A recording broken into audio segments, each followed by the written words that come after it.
Hello everyone, welcome back to my channel start with art. So आज की जो video है इसमें हम इस रेफरेंस को कवर करने वाले हैं। I am just gonna sketch this reference. ठीक है, मेरे जो स्केचेस होते हैं वो थोड़े से बड़े ही होते हैं, तो ये पूरा पेज हम कवर करेंगे इस स्केच को करने में। एंड मैं ये ओवर हैंड ग्रिप से करने वाली हूँ। जिस तरीके से मैंने अभी पेंसिल पकड़ी हुई है इस तरीके से मैं स्केच करने वाली हूँ। ठीक है, सो चलिए स्टार्ट करते हैं फिर आज की वीडियो को। इसको हम इजी से इजी बनाने की कोशिश करेंगे कि कैसे हम इसको स्केच कर सकते हैं। ओवरऑल फेस प्रोपोर्शंस एंड पूरा बॉडी का प्रोपोर्शन देखने की कोशिश करेंगे।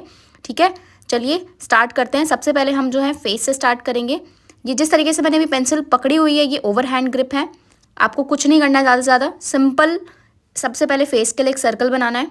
ठीक है, जैसे कि मैं एक नॉर्मल सा सर्कल बना रही हूँ। अभी जो है हम जो बेसिक इसमें मैं जो ये बेसिक सर्कल डाल रही हूँ ये मैं एक अंदाजे से डाल रही हूँ कि फेस ओवरऑल कैसा दिखता है, फेस की शेप ओवरऑल कैसी दिखती है। ये नॉर्मल मैं स्केच पे जो नॉर्मल हमारा A4 साइज़ का पेपर होता है जिस पे प्रिंट निकलवाते हैं वो वाली फाइल है ये, कोई भी ऐसा रॉकेट साइंस पेपर नहीं है। तो इस पर मुझे स्केच करना बहुत पसंद है, तो मैं इस पर सिंपल जो है ये आपके प्रोपोर्शंस डाल रही हूँ अभी। सिंपल, इनको हम बाद में चेंज भी कर सकते हैं, ऐसे कोई इशू नहीं है। लेकिन अभी फ़िलहाल आपको क्या है कि ओवरऑल एक छोटा सा बेसिक जो है आपको स्ट्रक्चर थोड़ा सा डाल लेना है। ठीक, वही मैं इसमें डालने की कोशिश कर रही हूँ। ओवर हैंड ग्रिप से आप कभी स्केच करेंगे तो आपको पता चलेगा कि ओवर हैंड ग्रिप से स्केच करना थोड़ा सा डिफिकल्ट होता है as compare to normal hand. ठीक है, इसको ओवर हैंड ग्रिप से थोड़े से लाइट स्केचेस बनते हैं। अभी ये बहुत लाइट इसलिए लग रहा है क्योंकि हम इसको ओवर हैंड ग्रिप से कर रहे हैं। नॉर्मली अगर मैं इसको करूँगी अभी जैसे मैं आपको करके दिखाऊंगी तो इसमें हम थोड़े से डेप्थ और डार्कनेस को ऐड करेंगे इस स्केच में। ठीक है, एक बेसिक ऐसे प्रोपोर्शन टाइप मैंने डाल लिया है। एंड अब जो है थोड़ा सा शेडिंग एंड फेस को निकालने की कोशिश करेंगे। हेयर के लिए हल्का सा स्केच कर दिया। सिंपल से सिंपल रखने की कोशिश करनी है, कुछ ज़्यादा इसमें ऐसे हार्ड नहीं करना है। इसको थोड़ा सा ताकि आपको ये अच्छे से दिखे, इसीलिए मैं इसको जो है डार्क करने के लिए, वरना ये पेंसिल की जो हमारी नोक है ये भी टूट जाती है। कई बार ऐसा होता है कि ओवरहैंड स्केच में अगर हम थोड़ा सा प्रेशर डालते हैं तो ये टूट जाती है। ठीक है, तो इसीलिए इसमें हल्का सा डार्कनेस ऐड कर रही हूँ मैं इसमें भी, सिंपल। ठीक है, आइज़ के लिए सिंपल ऐसे ट्राइंगल्स बनाना सीख लो। 2 ट्राइंगल्स सबसे इजी होते हैं स्केचिंग में, पूरा फेस का लुक आ जाता है इससे, आइज़ का एरिया।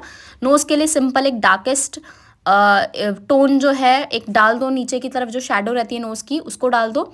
ठीक है, यहाँ पर अंकल की मूछें हैं उसको डाल दो। सिंपल डाला, सिंपल से सिंपल रखने की कोशिश करनी है। मैंने भी सिर्फ डार्कर एरियाज़ को निकाला है। पूरे स्केच में आप देखो जो भी डार्कर एरियाज़ है ना उसको निकालने की कोशिश करो सबसे पहले। तो आइज़ वाला एरिया मेरे को डार्कर लग रहा था तो मैंने वो निकाल दिया। अब नोज़ बनाने की कोशिश करते हैं। हल्का सा नोज़ के नीचे डार्क है तो वहाँ पर भी डार्क करेंगे। ठीक है, धीरे धीरे, हमें इसमें कैरेक्टर नहीं निकालना है। तो कैरेक्टर ना निकालने की जगह आप जो हैं सिंपल फॉर्म्स में खेलिए, फॉर्म्स को निकालने की कोशिश कीजिए। सबसे पहले फॉर्म्स निकल गई एक बार तो डिटेल करेंगे तो कैरेक्टर भी आ जाएगा। बट एक स्केच अभी हम फिलहाल कर रहे हैं। तो ये देखिए किस तरीके से फेस निकल गया है, सिंपल। ठीक है, आज जितना सिंपल हो सके उसको उतना सिंपल रखने की कोशिश करनी है। इसमें हम बाद में डार्कर टोन्स ऐड करेंगे। एक ओवरऑल स्ट्रक्चर मेरे पास आ गया है कि अच्छा ये अंकल कुछ इस टाइप के दिखते हैं। तो स्केच का मतलब यही होता है, रैपिड स्केच का मतलब कि आप फटाफट से जेस्चर एंड ऊपर का ओवरऑल जो स्ट्रक्चर है उसको कैप्चर करें। ठीक है, कान बना देती हूँ। जैसा दिख रहा है वैसा बनाने की कोशिश कीजिए उसको। ठीक है, फॉर्म्स को पकड़िए, थोड़ा सा हल्का सा शेड करके उसको बैलेंस करने की कोशिश कीजिए। सिंपल से सिंपल रखना है इसको। अब आइज़ के लिए देखो डार्कर जो प्यूपिल होती है हमारी उसको डाल दो यहाँ पर सिंपली आइज़ के लिए। ठीक है, डार्क से डार्क जो हमारा प्यूपिल होता है उसको डाल दो तो आइज़ भी आपकी बन जाएंगी। तो वो थोड़ी सी रियलिस्टिक लगती हैं, ऐसे बनावटी आँखें नहीं लगती हैं। ठीक, यहाँ पर अब जो भी फेस में आपको थोड़ा सा डिटेल दिख रही है उसको निकालने की कोशिश कर रही हूँ मैं। यहाँ पर थोड़ा सा नोज़ के नीचे डार्क कर दिया।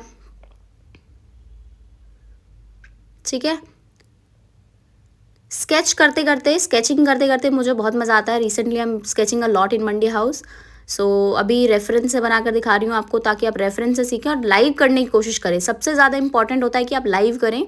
फ़ोटो से बनाना थोड़ा सा आसान होता है, फिगर मूवमेंट में नहीं होती है, सिंपल 2D इमेज आपके पास होती है तो it is easy. But when you sketch live ना वो थोड़ा सा डिफिकल्ट होता है आप लोगों के लिए, तो वो ज़्यादा से ज़्यादा करने की कोशिश करें अगर स्केचिंग में इम्प्रूवमेंट चाहिए तो। मेरे को जितना आता है उतना I am trying to teach you. मैं ये नहीं कह रही कि यही बेस्ट है, बट हाँ ये है कि किस तरीके से आप कर सकते हैं वो चीज़ आप सीख सकते हैं। सीखने के लिए आप किसी से भी सीख सकते हैं। मेरे से अगर आपको लग रहा है कि कुछ आप मेरे से सीख सकते हैं तो सीखिए बिल्कुल यूट्यूब के थ्रू।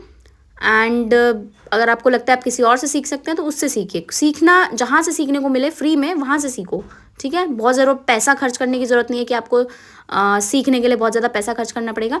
देखो सिंपल जो है शेप्स, अब जो जो लाइनें मुझे दिख रही हैं मैं वो डालने की कोशिश कर रही हूँ, और जो डार्कर एरियाज है उसको थोड़ा सा शेड के साथ बैलेंस करते जा रही हूँ। सो इसी को कहते हैं एक तरीके से रैपिड स्केचिंग।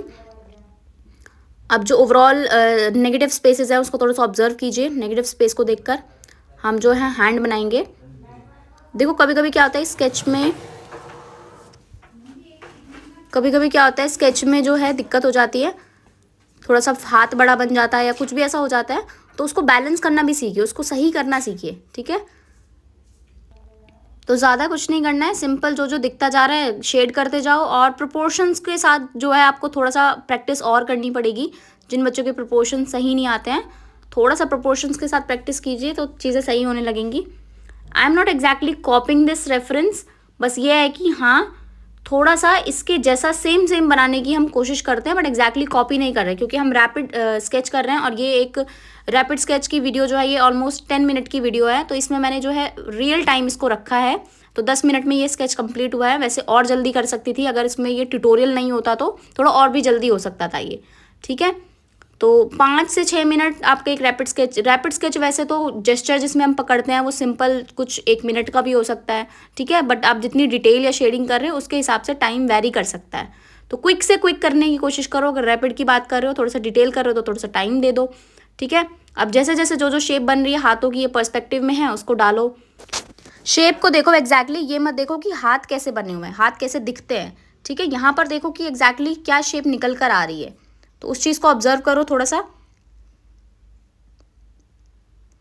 देखो साथ में मैं स्केचिंग करके दिखा रही हूँ अभी, तो थोड़ा सा बात करना भी ज़रूरी है। आप लोगों के को जो भी क्वेरीज़ हैं या कुछ भी आपको लगता है कि हाँ जो आपको समझ में नहीं आता है, तो आप जो है यूट्यूब पर कमेंट कर कमेंट सेक्शन में पूछ सकते हैं। I will try to respond as soon as possible, ठीक है। सिंपल चीज़ें। अब देखो हाथ जो दूसरा वाला है उसकी शेप देखो, एक वी शेप यहाँ पर बन रही है, तो उसको निकालो, ठीक है। जैसे ये ओवरऑल यहाँ पर देख रहे हो आप, हाथ जो है नीचे से डार्क है तो वहाँ हल्का सा शेड कर दो।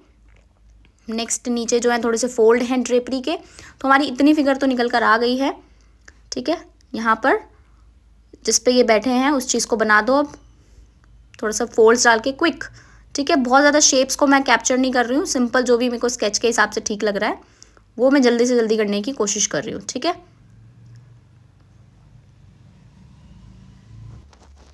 देखो रेगुलर प्रैक्टिस करोगे तो इस लेवल की स्केचिंग भी आ जाएगी और इससे अच्छी भी आ जाएगी, ठीक है। मैं ये नहीं कह रही कि बेस्ट है, बट हाँ जितना मैं कर पा रही हूँ, मैं तो धीरे धीरे करती ही रहती हूँ प्रैक्टिस। मुझे स्केचिंग करना जेन्युइनली बहुत पसंद है। अभी धीरे धीरे इंप्रूवमेंट भी आ रहा है मेरी स्केचिंग में भी, तो आप लोगों की स्केचिंग में भी इंप्रूवमेंट आएगा। और ओवर हैंड ग्रिप से काम करना मुझे बहुत पसंद है, तो ओवर हैंड ग्रिप से बहुत जल्दी मेरे को अच्छा लगता है काम करना। तो अभी जैसे को देखो मैंने पैर बनाए हैं, ठीक है, दोनों लेग्स बनाए हैं, ये दूसरा वाला बना रही हूँ। तो ये है कि ये चीज़ फटाफट से एक ही बार में लेकर आना, बहुत ज़्यादा इरेज ना करना, बहुत ज़्यादा एफर्ट ना लगाना, तो वो चीज़ बहुत सही है। तो आप बिना एफर्टलेस काम सीखो। देखो मैंने पैर बना दिए तो लग रहे हैं वो बिल्कुल, टांगे एक ही बार में वो स्ट्रोक में इफेक्ट आ गया है। तो यही चीज़ आपको लानी है, एंड धीरे धीरे स्केच जो है अच्छा होता जा रहा है। सिंपली जो भी एरियाज़ मुझे लग रहा है कि हाँ शेड करनी है, यहाँ पर शेड कर दो। नीचे मैंने पैर बना दिए हैं, ठीक है। वो वीडियो में रिकॉर्ड नहीं हो पाया क्योंकि फ्रेम मैं देखना भूल गई, एक्चुअली स्केचिंग करते टाइम इतना ध्यान नहीं रहा, ठीक है।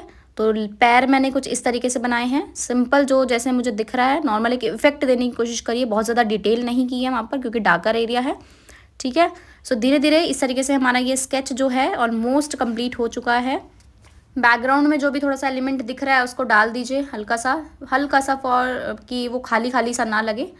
तो ये डार्क एरिया, इसको डार्क फिल कर दिया है, ठीक है। यहाँ पर जो शूज़ वगैरह पीछे चप्पलें वगैरह टंगी हुई है उसको बना दो, जस्ट कि वो एक पार्ट लगे, ठीक है, कॉम्पोजिशन का पार्ट लगे। वो बैकग्राउंड का कुछ भी जो चीज़ आपको दिख रही है बस हल्का हल्का ड्रॉ कर दो ताकि वो खाली खाली सा ना लगे, ठीक है। जो भी फिगर ये अंकल जहाँ पर भी बैठे हैं तो बैकग्राउंड की थोड़ी सी चीज़ें बना दो सिंपल। कभी इस तरीके से ओवरहैंड ग्रिप से ट्राई करना, आप लोगों को समझ में आएगा कि इतना डिफिकल्ट होता है इससे काम करना। नॉर्मली हम लोग इजीली बना लेते हैं, बट ओवरहैंड ग्रिप से काम करना थोड़ा सा डिफिकल्ट होता है। लेकिन हाँ एक बार अगर आपको इसकी आदत लग जाती है ना तो बहुत मज़ा आता है इससे काम करने में। I really enjoy doing overhand grip, मुझे तो बहुत मज़ा आता है। और अब मैं नॉर्मली वैसे स्केच करती भी नहीं हूँ, मैं ओवर हैंड ग्रिप से ही स्केच करती हूँ। So it is very enjoyable for me और बहुत मज़ा आता है मुझे तो उसको करने में।